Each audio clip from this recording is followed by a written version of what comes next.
Hello everyone, आज का हमारा टॉपिक है कैलकुलेटर। तो नॉर्मल लाइफ में आप कैलकुलेटर तो यूज करते होगे, ठीक है, बट कंप्यूटर में उसको कैसे यूज करना है, चलो उसको हम लोग देखते हैं। तो उसके लिए आपको आना पड़ेगा सर्च बार में और सर्च करना पड़ेगा कैलकुलेटर। CAL टाइप करते ही क्या आ जाएगा, हमारा कैलकुलेटर आ गया। ओके, देखो कैलकुलेटर ऑन करने के बाद अब देखो ये हमारा स्टैंडर्ड कैलकुलेटर ऑन हो गया। मे भी हो सकता है वो ऐसा दिख रहा हो, आप इसको मैक्सिमाइज करके कर लेना, ठीक है। अब देखो ये हमारा है स्टैंडर्ड कैलकुलेटर। आपको फर्स्ट टाइप्स के बारे में बता देते हैं कि टाइप्स कितने होते हैं कैलकुलेटर के। देखो टाइप्स देखने के लिए आपको यहाँ पे क्लिक करना पड़ेगा। एंड देखो फर्स्ट है हमारा स्टैंडर्ड कैलकुलेटर, दूसरा है साइंटिफिक कैलकुलेटर, थर्ड है ग्राफिंग के लिए, और फोर्थ है प्रोग्रामर, एंड देन उसके बाद है डेट कैलकुलेशंस। ठीक है, हम लोग सब एक एक करके डिस्कस करेंगे। फर्स्ट स्टैंडर्ड के बारे में बताते हैं। एंड देन यहाँ पे कुछ कन्वर्टर्स भी दिया हुआ है, करेंसी कन्वर्ट करना है, वॉल्यूम में, लेंथ में, कुछ भी आप कन्वर्ट कर सकते हो। ठीक है, तो फर्स्ट स्टैंडर्ड कैलकुलेटर में बताते हैं। देखो ये सब सिंबल्स तो आपको पता होगा, जैसे प्लस, माइनस, N2, डिवीजन। ठीक है, अब ये कुछ एक्स्ट्रा है, इसको अभी आपको बता देते हैं। जैसे मान लो फर्स्ट स्क्वायर करके दिखाते हैं 9, और देखो ये आपको अगर करोगे तो आपका स्क्वायर हो जाएगा। 9 का स्क्वायर क्या होता है, दैट इज 81, और ये है स्क्वायर रूट का सिंबल। जैसे ही क्लिक किए देखो 81 का स्क्वायर रूट क्या हो गया, हमारा 9।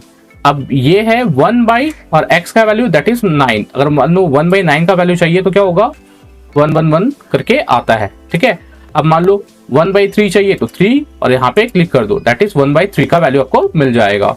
ठीक है, अब इसको क्लियर कर लेते हैं। ये तो परसेंटेज का है। CE मीन्स होता है क्या, क्लियर एंट्री। आपको कोई एंट्री की हो, जैसे मान लो 865 नंबर लिख दिया है, आपको इसको एंट्री क्लियर करना है तो क्या हो जाएगा, यहाँ से क्लियर हो जाएगा। ठीक है, और आपको अगर पूरा क्लियर करना है, ऑल क्लियर करना है, तो आप C पे क्लिक करोगे तो आपको क्या हो जाएगा, ऑल क्लियर हो जाएगा।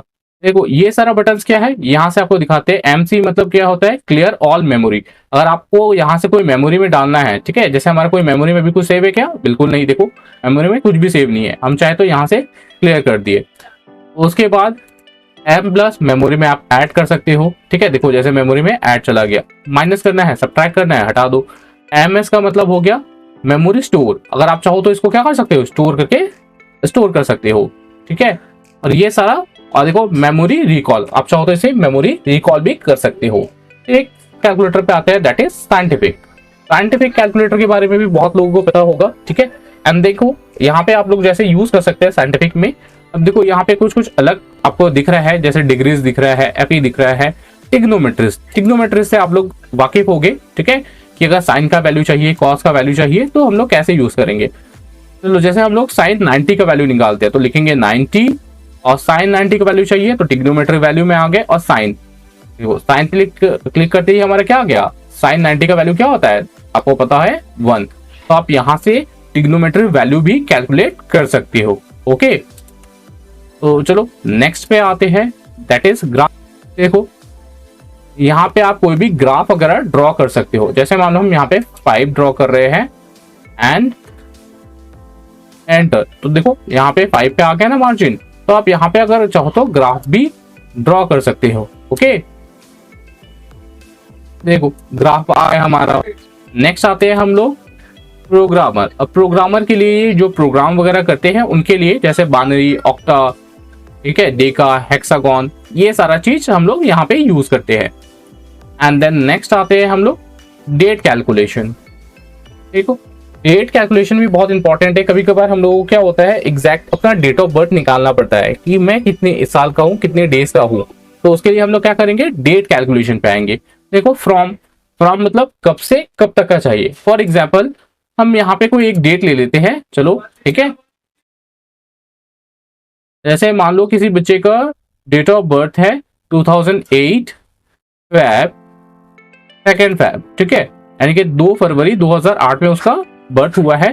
तो अभी वो उसका एज क्या होगा आज के दिन, यानी कि 9 मई 2023 को उसका एज क्या होगा, 15 ईयर्स 3 मंथ 1 वीक। ठीक है, और अगर डेज में देखना है तो आप देख सकते हो कितने डेज का है। ठीक है, आपको जूम करके दिखाते हैं।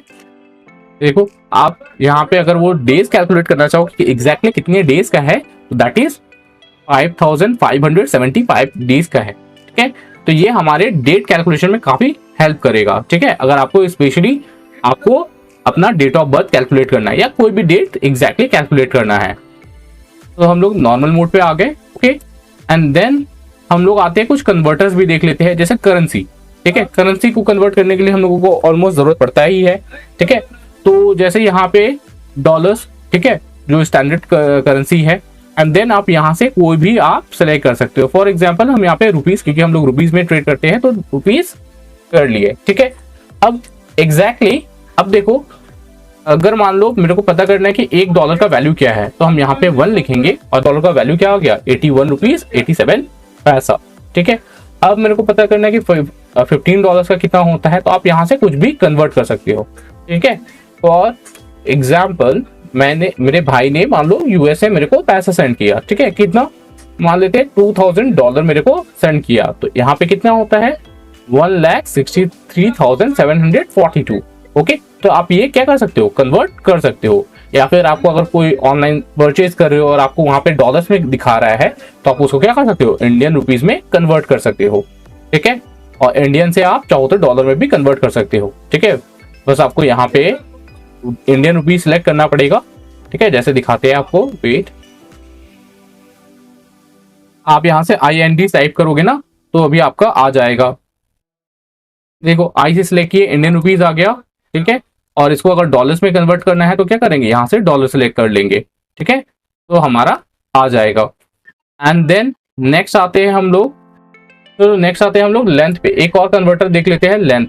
आप देखो, अगर सेंटीमीटर्स को, ठीक है, या मीटर्स को किलोमीटर में कन्वर्ट करना हो, ठीक है, तो अगर आपको पता है देखो मीटर्स को किलोमीटर में कन्वर्ट करना है, तो क्या होगा, आपको पता है देखो 1000 मीटर इक्वल्स टू 1 किलोमीटर, ठीक है। तो यहाँ पे किलोमीटर में आ गया। अब ये तो इजी था। अगर मान लो मेरे को बताना हो 5600 मीटर कितना किलोमीटर होता है, तो दैट इज यहाँ पे कन्वर्ट हो जा रहा है। तो आप इससे क्या कर सकते हो, इसको कन्वर्ट कर सकते हो, ठीक है, कैलकुलेटर के हेल्प से। तो होप सो कि आपका आज का जो क्लास था कैलकुलेटर का बेसिक फंक्शंस के ऊपर, वो आपको क्लियर हो गया होगा, ठीक है। तो चलो मिलते हैं नेक्स्ट क्लास में, तब तक के लिए बाय एंड टेक केयर।